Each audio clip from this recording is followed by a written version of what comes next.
बिस्मिल्लाहिर्रहमानिर्रहीम।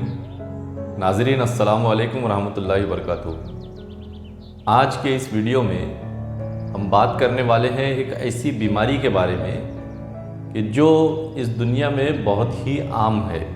लाखों लोग इस बीमारी में मुब्तला हैं, लेकिन कोई इस पर ध्यान भी नहीं देता। सब लोग सोचते हैं कि ये एक आम सी चीज़ है और इसके बारे में ये सोचते हैं कि ये कोई इतनी बड़ी परेशानी वाली बात नहीं है। लेकिन ये बीमारी बदन में बहुत सारे दूसरे प्रॉब्लम्स को क्रिएट करती है। इसकी वजह से बहुत सारे दूसरे कॉम्प्लिकेशंस हो जाते हैं। ये बीमारी है कब्ज़ की, कॉन्स्टिपेशन की। इस दुनिया के लाखों लोग इस बीमारी में मुब्तला हैं और इस बीमारी के इलाज को लेकर लोग बहुत ज़्यादा लापरवाही का मुजाहरा करते हैं, बहुत ज़्यादा लापरवाह नज़र आते हैं। तो आज के इस वीडियो में हम आपको कब्ज़ के बारे में मुकम्मल मालूमात देने वाले हैं कि कब्ज़ कहते किसको हैं, इसकी क्या अलामात होती हैं, क्या इसके सिम्टम्स होते हैं, साइंस होती हैं और क्या इसके असबाब या कॉजेस होते हैं। उसी के साथ हम आपको कब्ज़ को दूर करने वाले कुछ ऐसी आसान दवाएं बताएंगे कि जो आप घर पर भी इस्तेमाल कर सकते हैं, और उसके बाद में हम आपको इसके फिर परहेज़ भी बताएंगे कि किस तरह से इस बीमारी से आप बच सकते हैं। और सबसे आखिरी में हम आपको ये बताएंगे कि आप इसमें कौन सी ग़िज़ा इस्तेमाल कर सकते हैं, क्या आपकी डाइट होनी चाहिए।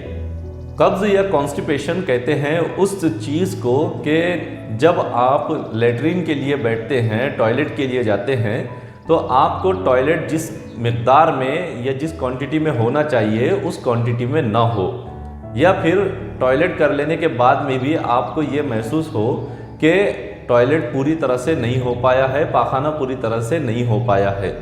एक तो ये इसकी शक्ल होती है, या फिर दूसरी इसकी शक्ल ये होगी कि 24 घंटे में एक बार सुबह के वक्त टॉयलेट होना चाहिए, पाखाना होना चाहिए, लेकिन ऐसा ना होकर एक दो दिन के गैप से, एक दिन के गैप से या 2 दिन के गैप से टॉयलेट का होना, इसको भी कब्ज़ कहते हैं।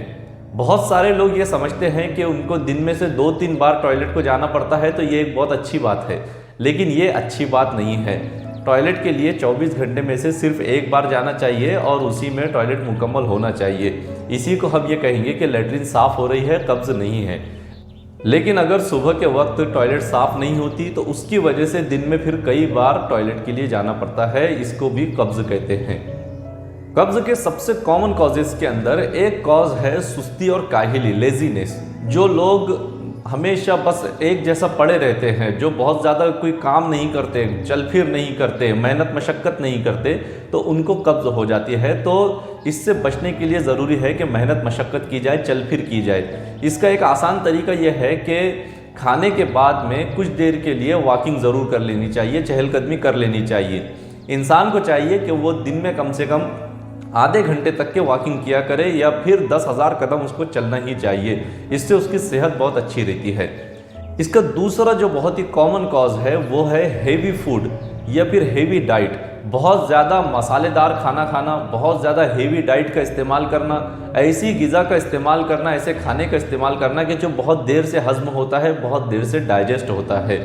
ऐसी ग़िज़ा के इस्तेमाल से भी कब्ज़ हो जाता है।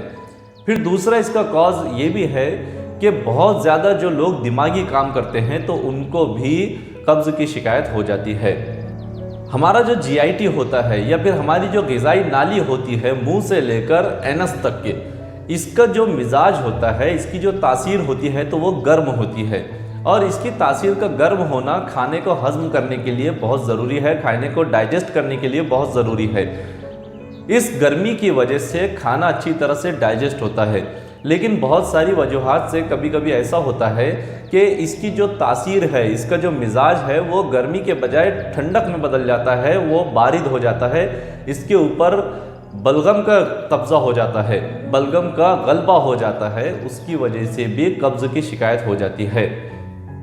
बहुत सारे लोग ऐसे होते हैं कि जिनको बीमारी के बाद में आम जिस्मानी कमज़ोरी हो जाती है, जनरलाइज्ड वीकनेस हो जाती है। ऐसे लोगों को भी इस जनरलाइज्ड वीकनेस के नतीजे में कब्ज़ की शिकायत हो जाती है।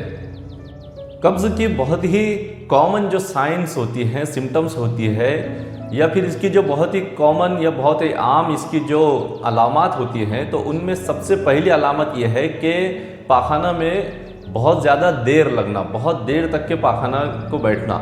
फिर दूसरा इसकी अलामत ये भी है कि जो फुजला बदन से निकलता है, जो स्टूल निकलता है, तो वो बहुत ही सख्त होता है, बहुत ज़्यादा वो रिजिड होता है। और फिर इसकी रिजिडिटी की वजह से, इसकी सख्ती की वजह से एनस पर या फिर आंतों के अंदरूनी हिस्से पर खराश पैदा हो जाती है, जिसकी वजह से खून या फिर बलगम भी पाखाने के रास्ते से निकलता है, जिसको आव कहते हैं या म्यूकस कहते हैं। इसकी एक और अलामत यह है कि दिल की धड़कन बहुत ज़्यादा बढ़ जाती है। इसके अलावा फिर एक और चीज़ ये होती है कि इंसान को बहुत ज़्यादा सुस्ती और काहिली लागू हो जाती है, इंसान हमेशा बहुत ज़्यादा सुस्त पड़ा रहता है। फिर उसके बाद में बदन की जो रंगत होती है, तो अगर कब्ज़ बहुत दिनों तक के रहा, कई महीनों या फिर एक लंबे अरसे तक के अगर किसी इंसान को कब्ज़ की शिकायत रहे, तो उसके बदन की रंगत वो पेल हो जाएगी या फिर येलोइश हो जाएगी, जिसको जर्दी माइल कहते हैं। एक और अलामत इसकी ये भी है कि पिंडलियों में हल्का हल्का दर्द होता है। इसके बाद में ये भी होता है कि बहुत सारे लोगों को कब्ज़ की वजह से पेट पर उभारा आ जाता है, पेट फूल जाता है, पेट सख्त हो जाता है। उसके बाद सर में दर्द होता है, गैस की शिकायत हो जाती है। ये सब के सब इसकी बहुत ही कॉमन अलामतें हैं, ये बहुत ही इसकी कॉमन साइंस है।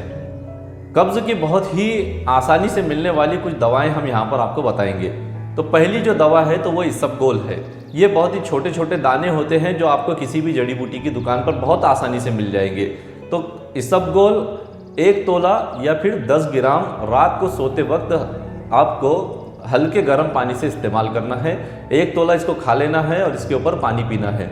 इसके अलावा एक और बहुत ही मशहूर प्रोडक्ट है रोगन बादाम, बादाम का तेल। ये आपको 1 तोला लेना है या फिर 10 ml के आसपास लेना है और फिर गर्म दूध में इसको मिलाकर रात में पी लेना है। इसके अलावा फिर गुलाब का तेल या फिर जिसको रोगन गुल कहते हैं, तो गुलाब के तेल को भी 1 तोला या फिर 10 ml के आसपास लेकर उसको हल्के गर्म दूध के अंदर मिलाकर इसको रात में पीकर सो जाना है। एक बहुत ही मशहूर इसकी दवा एरंडी का तेल है या फिर जिसे रोगन बेदंजीर कहते हैं। तो एरंडी का तेल 5 तोला या 50 ml लेकर पाव सेर दूध में इसको मिला लेना है, गर्म दूध में, और उसको रात में पी लेना है। और आखिरी जो दवा है वो ये है कि आपको अंजीर लेने हैं 5, और उन 5 अंजीरों को आपको पाव सेर दूध में डालना है और उसमें थोड़ी शक्कर मिलानी है। फिर उसको जोश देना है और जोश देने के बाद फिर उसको छान लेना है। छानने के बाद में वो जो दूध बचेगा तो उस दूध को आपको पी लेना है, रात में पीकर उसको सो जाना है। यहाँ पर एक चीज़ ज़रूर मेंशन कर देंगे कि जहाँ पर भी हमने दूध का तज़किरा किया है, जहाँ पर भी हमने ये बताया है कि इस दवा को दूध के साथ लेना है, तो अगर गाय का दूध हो तो ये बहुत ही अच्छी बात है। गाय का दूध बहुत ही हल्का होता है दूसरे जो भैंस वगैरह के दूध के मुकाबले में, तो गाय का दूध इस्तेमाल कीजिए और गाय के दूध के अंदर इसको मिलाकर पी लीजिए। तो सुबह के वक्त आपको इंशाल्लाह लेटरिन साफ़ हो जाएगा, कब्ज़ दूर हो जाएगा। अब अगर आपको कब्ज़ है, कब्ज़ की शिकायत है, कब्ज़ की बीमारी है, तो आपको किन ग़िज़ाओं से परहेज़ करना चाहिए? तो सबसे पहले तो आपको हेवी फूड को अवॉइड करना है, बहुत ज़्यादा मिर्च मसाले वाले खानों को आपको अवॉइड करना है, जंक फूड्स को आपको अवॉइड करना है। फिर उसके बाद में बहुत ज़्यादा जो तली हुई चीज़ें होती हैं, जैसे हम आम तौर पर कचौरी है, समोसे है, ये सब चीज़ें इस्तेमाल करते हैं, तो इनको अवॉइड करना है। उसके बाद में उड़द की दाल या जिसको काली दाल कहते हैं, तो काली दाल भी ना खाएं। चने की दाल का इस्तेमाल मत कीजिए। अरवी, आलू, मटर, इन चीज़ों का इस्तेमाल बंद कीजिए या फिर कम से कम कीजिए। फिर उसके बाद में बहुत ज़्यादा बारीक पीसा हुआ जो आटा होता है, तो उसकी रोटी मत खाइए, बल्कि आटा ऐसा इस्तेमाल कीजिए कि जो बहुत बारीक ना हो बल्कि थोड़ा सा दरदरा हो। और फिर सबसे आखिर में मैदे की रोटी का इस्तेमाल आपको बंद करना होगा। मैदा बहुत ज़्यादा नुकसानदेह होता है हमारे पेट के लिए और कब्ज़ की शिकायत बहुत ज़्यादा इसी की वजह से होती है, तो मैदे की रोटी खाना बंद कर दीजिए। अगर आप नॉन वेजिटेरियन फूड खा लेते हैं तो फिर आपके लिए बेहतरीन जो ग़िज़ा होगी तो वो बकरे या मुर्ग का गोश्त होगा। तो आपको बकरे या मुर्ग का गोश्त इस्तेमाल करना है और इसकी जो खाना इसका जो बनाएंगे तो उसको बहुत ज़्यादा पतला आपको बनाना है, बहुत ज़्यादा इसको आपको गाढ़ा नहीं बनाना है, इसको आपको बहुत ज़्यादा गलीज़ नहीं बनाना है, बल्कि ये पतला पतला इसको आपको बनाना है और इसमें रोटी को चूर कर खाना है। इससे आपके कब्ज़ की शिकायत दूर हो जाएगी। या फिर सब्ज़ी में आपको कद्दू या फिर पालक या फिर तुरई जैसी सब्जियां इस्तेमाल करनी है, इससे भी आपकी कब्ज़ की शिकायत दूर हो जाएगी। इनको भी आपको बहुत ही पतला बनाना है, बहुत ज़्यादा इसके अंदर पानी का इस्तेमाल करना है और फिर रोटी को इसमें चूर कर खाने से कब्ज़ की शिकायत दूर हो जाती है। खाने के बाद में हरे धनिए की चटनी या फिर पुदीना की चटनी का इस्तेमाल करना, उसको खा लेना भी कब्ज़ को दूर करने के लिए बहुत फ़ायदेमंद होता है। कुछ फल ऐसे होते हैं कि जिनको खाने के बाद इस्तेमाल करने से भी कब्ज़ की शिकायत दूर होती है। ये खाने को अच्छी तरह से हज़म करने में मदद करते हैं, जैसे आम है, खरबूजा है, पपीता है, अंजीर है, आलू बुखारा है, अंगूर है।